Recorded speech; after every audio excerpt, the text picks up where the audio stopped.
ವಿಶ್ವದ ದೊಡ್ಡಣ್ಣ ಅಮೇರಿಕಾ ಭಾರತ ಪಾಕಿಸ್ತಾನದ ನಡುವೆ ಒಂದಿಷ್ಟು ತಿಳಿಗೊಳಿಸ್ತು ಪರಿಸ್ಥಿತಿ ಹದಗೆಡೋದು ಬೇಡ ಸಂಧಾನ ಮಾಡ್ಕೊಳ್ಳೋಣ ಅಂತ ಒಂದು ಕಡೆ ಭಾರತ ಮತ್ತು ಪಾಕಿಸ್ತಾನ ಅಮೇರಿಕದ ಮಾತಿಗೆ ಇಲ್ಲಿ ಕಿವಿಗೊಡ್ತು. ಆದರೆ ಪಾಕಿಸ್ತಾನ ನರಿಬುದ್ಧಿಯನ್ನು ತೋರಿದೆ. ಸಂಧಾನಕ್ಕೆ ಬಂದಂತಹ ಅಮೇರಿಕಕ್ಕೆ ಈಗ ತೀವ್ರ ಮುಖಭಂಗ ಆಗಿದೆ. ಕದನ ವಿರಾಮಕ್ಕೆ ಈಗ ಮಧ್ಯಸ್ಥಿಕೆಯನ್ನು ವಹಿಸಿತ್ತು ಅಮೇರಿಕ. ಕದನ ವಿರಾಮಕ್ಕೆ ಮಧ್ಯಸ್ಥಿಕೆಯನ್ನು ಅಮೇರಿಕ ವಹಿಸಿದ್ರೂ ಕೂಡ ಈಗ ಅಮೇರಿಕದ ಮಾತಿಗೂ ಬೆಲೆ ಇಲ್ಲ. ಟ್ರಂಪ್ ಮಾತುಕತೆ ನಡುವೆಯೂ ಕೂಡ ಪಾಕ್ನಿಂದ ಈಗ ದಾಳಿಯಾಗಿದೆ. ಅಮೇರಿಕದ ಮಧ್ಯಸ್ಥಿಕೆಗೂ ಡೋಂಟ್ ಕೇರ್ ಅಂತ ಪಾಕಿಸ್ತಾನ ಹೇಳ್ತಾ ಇದೆ. ಟ್ರಂಪ್ ಮಾತನ್ನ ಡಂಪ್ ಮಾಡಿದೆ ಪಾಕಿಸ್ತಾನ. ಒಂದೆಡೆ ಕದನ ವಿರಾಮ, ಮತ್ತೊಂದೆಡೆ ಅಟ್ಯಾಕ್. ವಿಶ್ವದ ಮುಂದೆ ಪಾಕ್ ಡಬಲ್ ಗೇಮ್ ಪಠ ಬಯಲಾಗಿದೆ. ಅಮೇರಿಕದವರು ಉಗಿದು ಉಪ್ಪಿನಕಾಯಿ ಹಾಕಬೇಕಿಂತವ್ರಿಗೆ ಯಾವುದೇ ಸಹಾಯ ಮಾಡಬಾರ್ದು. ಅವರಿಗೆ ಹಣ ಸಹಾಯ ಇರ್ಬೋದು, ಯುದ್ಧದ ಸಲಕರಣೆಗಳಿರ್ಬೋದು, ಯಾವುದೂ ಕೂಡ ಕೊಡಬಾರ್ದು ಇಂಥವ್ರಿಗೆ. ಅಮೇರಿಕದ ಬಹುತೇಕ ನಾಯಕರುಗಳು ಕೂಡ ಈ ಚೀತು ಅಂತ ಉಗಿದು ಉಪ್ಪಿನಕಾಯಿ ಹಾಕ್ತಾ ಇದ್ದಾರೆ. ಡೊನಾಲ್ಡ್ ಟ್ರಂಪ್ ಒಂದು ಕಡೆ ನಾವು ಆಪರೇಷನ್ ಸಿಂಧೂರ್ ಮಾಡಿದಂಥ ಸಂದರ್ಭದಲ್ಲಿ ಇದೊಂದು ನಾಚಿಕೆಗೇಡು, ಹಂಗೆ ಮಾಡಬಾರ್ದಿತ್ತು ಅಂತ ಹೇಳಿದರು. ಇದೇ ಟ್ರಂಪು ಈಗ ವರಸೆಯನ್ನು ಬದಲಾಯಿಸುವಂಥ ಸಾಧ್ಯತೆ ಕೂಡ ಉಂಟು. ಯಾಕಂದರೆ ಪಾಕಿಸ್ತಾನ ಪದೇ ಪದೇ ಉಗ್ರರಿಗೆ ಪೋಷಣೆ ಮಾಡ್ಕೊಂಡು ಬರ್ತಾ ಇರೋದು ಎಲ್ರಿಗೂ ಕೂಡ ಗೊತ್ತಿರುವಂಥ ವಿಚಾರನೇ. ಈಗ ಸಾಕ್ಷಿ ಸಮೇತ ಭಾರತ ವಿಶ್ವದ ಮುಂದೆ ನಾವು ಅವರ ಮುಖವಾಡವನ್ನು ಬಯಲು ಮಾಡಿದ್ದೀವಿ. ಹಾಗಾಗಿ ಒಂದು ಕಡೆ ಕದನ ವಿರಾಮ, ಮತ್ತೊಂದು ಕಡೆ ಅಟ್ಯಾಕ್ ಮಾಡುವಂಥ ವಿಚಾರಕ್ಕೆ ಇವಾಗ ಅಮೇರಿಕ ಕೂಡ ಈಗ ಚೀಮಾರಿಯನ್ನು ಹಾಕ್ತಾ ಇದೆ ಪಾಕಿಸ್ತಾನಕ್ಕೆ.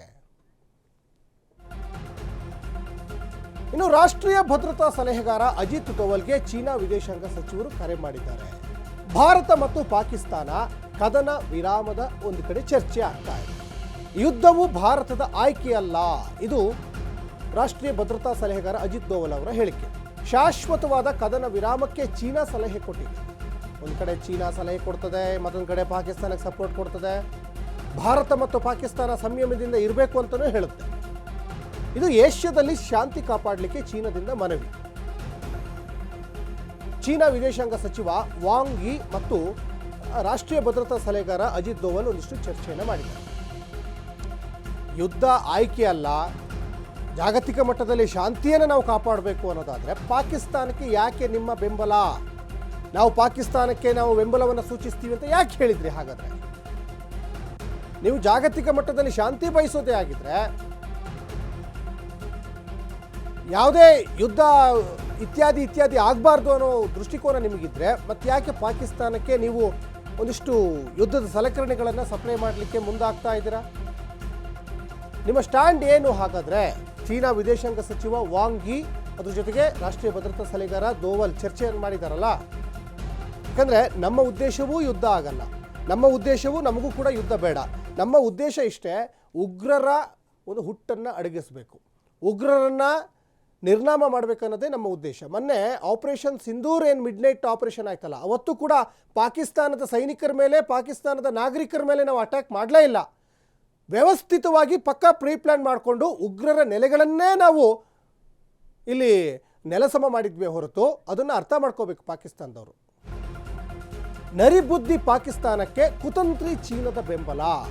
ಈ ಎರಡೂ ರಾಷ್ಟ್ರಗಳೂ ಹಾಗಲಕಾಯಿ ಬೇವಿನಕಾಯಿ ಇದ್ದಾಗೆ. ಪಾಕಿಸ್ತಾನದ ಸಾರ್ವಭೌಮತ್ವವನ್ನು ಎತ್ತಿ ಹಿಡಿಯಲಿಕ್ಕೆ ಒಂದು ಕಡೆ ನೆರವು.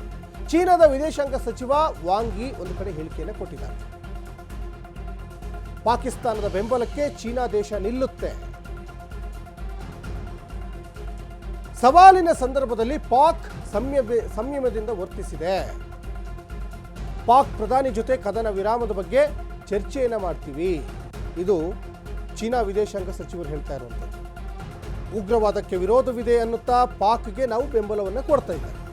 ಹಾಗಾಗಿನೇ ನರಿಬುದ್ಧಿ, ಕಪಟ ನಾಟಕ ಒಂದು ಸೂತ್ರಧಾರಿದ ಯಾವುದಾದ್ರೂ ಒಂದೆರಡು ದೇಶಗಳಿದ್ದರೆ ಇಡೀ ಪ್ರಪಂಚದಲ್ಲಿ, ಒಂದು ಪಾಕಿಸ್ತಾನ ಮತ್ತೊಂದು ಚೀನಾ. ಹಾಗಾಗಿ ಅವರು ಎರಡೂ ರಾಷ್ಟ್ರಗಳು ಒಬ್ಬರನ್ನೊಬ್ಬರನ್ನ ಬಿಟ್ಕೊಡಲ್ಲ. ಪಾಕಿಸ್ತಾನಕ್ಕೆ ಸಂಕಷ್ಟ ಬಂದಾಗಲೆಲ್ಲ ಚೀನಾ ಬೆಂಬಲಕ್ಕೆ ನಿಲ್ಲುತ್ತೆ. ಆದರೆ ಎಲ್ಲವೂ ಕೂಡ ಚೈನಾ ಮೇಡ್ ಪ್ರಾಡಕ್ಟ್ಗಳು. ಇವತ್ತು ಆಗಸದಲ್ಲೆಲ್ಲ ಪುಡಿಯಾಗಿ ಹೋಗ್ತಾ ಇದೆಯಲ್ಲ ಡ್ರೋನ್ಗಳು, ಹಾಗಾಗಿ ಚೈನಾ ಪ್ರಾಡಕ್ಟ್ಗಳವು.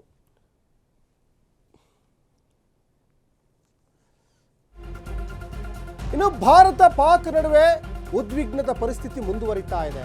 ಗಡಿಭಾಗವನ್ನೇ ಟಾರ್ಗೆಟ್ ಮಾಡ್ತಾ ಇದ್ದಾರೆ ಪಾಕಿಸ್ತಾನದವರು.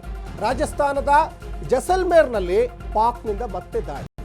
ರಾಜಸ್ಥಾನದ ಜೈಸಲ್ಮೇರ್ನಲ್ಲಿ ಈಗ ಸ್ಫೋಟದ ಶಬ್ದ ಕೇಳಿ ಬರ್ತಾ ಇದೆ. ಜೈಸಲ್ಮೇರ್ನಲ್ಲಿ 6 ಬಾರಿ ಸ್ಫೋಟ ಕೇಳಿ ಬಂದಿದೆ ಅನ್ನೋದು ಕೂಡ ಇಲ್ಲಿ ಗೊತ್ತಾಗ್ತಾ ಇದೆ. ಭಾರತ ಪಾಕ್ ನಡುವೆ ಈಗ ಉದ್ವಿಗ್ನದ ಪರಿಸ್ಥಿತಿ ಮುಂದುವರಿತಾ ಇದೆ. ಗಡಿ ಭಾಗವನ್ನೇ ಟಾರ್ಗೆಟ್ ಮಾಡ್ತಾ ಇದ್ದಾರೆ ಪಾಕಿಸ್ತಾನದವರು. ರಾಜಸ್ಥಾನದ ಜೊತೆಗೆ ಪಂಜಾಬ್, ಗುಜರಾತ್, ಜಮ್ಮು ಕಾಶ್ಮೀರವನ್ನು ಕೂಡ ಟಾರ್ಗೆಟ್ ಮಾಡಿ ಅಲ್ಲಿಯ ನಾಗರಿಕರನ್ನೇ ಗುರಿಯಾಗಿಸಿಕೊಂಡು ದಾಳಿ ಮಾಡ್ತಾ ಇದ್ದಾರೆ. ಅದರ ಜೊತೆಗೆ ಸೇನಾ ನೆಲೆಗಳನ್ನು ಕೂಡ, ಭಾರತದ ಸೇನಾ ನೆಲೆಗಳನ್ನು ಗುರಿಯಾಗಿಸಿಕೊಂಡು ಟಾರ್ಗೆಟ್ ಮಾಡ್ತಾ ಇದ್ದಾರೆ. ಆದರೆ ಒಂದಿಷ್ಟು ನಾಗರಿಕರಿಗೆ ಹಾನಿಯಾಗಿದೆ ಹೊರತು ನಿಮ್ಮ ಡ್ರೋನ್ಗಳು ಯಾವುದೂ ಕೂಡ ನಿಗದಿತ ಸ್ಥಳಕ್ಕೆ ಬಂದು ತಲುಪಿಲ್ಲ. ಡ್ರೋನ್ಗಳಿಂದ ಯಾವುದೇ ರೀತಿಯಾದಂತಹ ಭಾರತಕ್ಕೆ ಹಾನಿಯಾಗಿಲ್ಲ. ನಿಮ್ಮ ಜೆಟ್ ವಿಮಾನದಿಂದ ಯಾವುದೇ ರೀತಿಯಾದಂತಹ ಹಾನಿಯಾಗಿಲ್ಲ. ನಿಮ್ಮ ಕ್ಷಿಪಣಿಗಳಿಂದ ಯಾವುದೇ ರೀತಿಯಾದಂತಹ ಹಾನಿಯಾಗಿಲ್ಲ ಅನ್ನೋದು ಸ್ವತಃ ಸೇನೆಯ ಮುಖ್ಯಸ್ಥರುಗಳೇ ಈಗ ಹೇಳ್ತಾ ಇದ್ದಾರೆ. ಸೇನಾ ವಿಂಗ್ ಕಮಾಂಡರ್ಗಳು, ಕರ್ನಲ್ಗಳೇ ಈಗ ಸುದ್ದಿಗೋಷ್ಠಿಯನ್ನು ಮಾಡಿ ಹೇಳ್ತಾ ಇದ್ದಾರೆ. ಪಾಕಿಸ್ತಾನದ ಎಲ್ಲ ಡ್ರೋನ್ಗಳನ್ನು ಹೊಡೆದುಹಾಕಿದೆ ಭಾರತೀಯ ಸೇನೆ. ಪಾಕಿಸ್ತಾನದ ಎಲ್ಲ ರೀತಿಯಾದಂಥ ಕ್ಷಿಪಣಿಗಳನ್ನು ಕೂಡ ಹೊಡೆದು ಹಾಕಿದೆ. ಹಾಗಾಗಿ ಎಲ್ಲ ರೀತಿಯಾದಂಥ ಪ್ರಯತ್ನಗಳನ್ನು ಈಗ ಪಾಕಿಸ್ತಾನದವರು ಮಾಡ್ತಾ ಇದ್ದಾರೆ. ಆಮೇಲೆ ಹಾಗಾದರೆ ಇದೇನಾ ದೊಡ್ಡ ಅಸ್ತ್ರ, ಇನ್ನೂ ಕೂಡ ದೊಡ್ಡ ದೊಡ್ಡ ಅಸ್ತ್ರ ಇಲ್ವಾ ಪಾಕಿಸ್ತಾನದ ಹತ್ರ ಅಂದರೆ, ಪಾಕಿಸ್ತಾನದ ಹತ್ರ ಕೆಲವೊಂದು ಮೂಲಗಳಿಂದ ಇನ್ನೂ ಕೂಡ ಇದೆ ದೊಡ್ಡ ಅಸ್ತ್ರಗಳು. ಇದು ಪ್ರಯೋಗ ಮಾಡ್ತಾ ಇದ್ದಾರೆ. ಪಾಕಿಸ್ತಾನದವರು ನಮ್ಮನ್ನು ತಾಳ್ಮೆ ಟೆಸ್ಟ್ ಮಾಡ್ತಾ ಇದ್ದಾರೆ. ಇವ್ರ ಹತ್ರ ಎಷ್ಟು ಸೇನಾ ಬಲ ಹೆಂಗಿದೆ ನೋಡಬೇಕು, ಶಸ್ತ್ರಾಸ್ತ್ರಗಳ ಬಲ ಹೇಗಿದೆ ಅದನ್ನು ಚೆಕ್ ಮಾಡಲಿಕ್ಕೆ ಒಂದಿಷ್ಟು ಡ್ರೋನ್ಗಳನ್ನ ಬಿಡ್ತಾ ಇದ್ದಾರೆ ಅನ್ನುವಂತಹ ಒಂದಿಷ್ಟು ಮಾಹಿತಿಗಳು ಕೂಡ ಒಂದಿಷ್ಟು ಸೇನಾ ಮೂಲಗಳಿಂದನೇ ಈಗ ಕೇಳಿ ಬರ್ತಾ ಇದ್ದಾವೆ. ಹಾಗಾಗಿ ಪಾಕಿಸ್ತಾನದ ಹತ್ರ ಕೆಲವೊಂದಿಷ್ಟು ಶಸ್ತ್ರಾಸ್ತ್ರಗಳು ಇನ್ನೂ ಕೂಡ ಇದ್ದರೂ ಕೂಡ ಭಾರತದ ಹತ್ರನೂ ಇದೆ.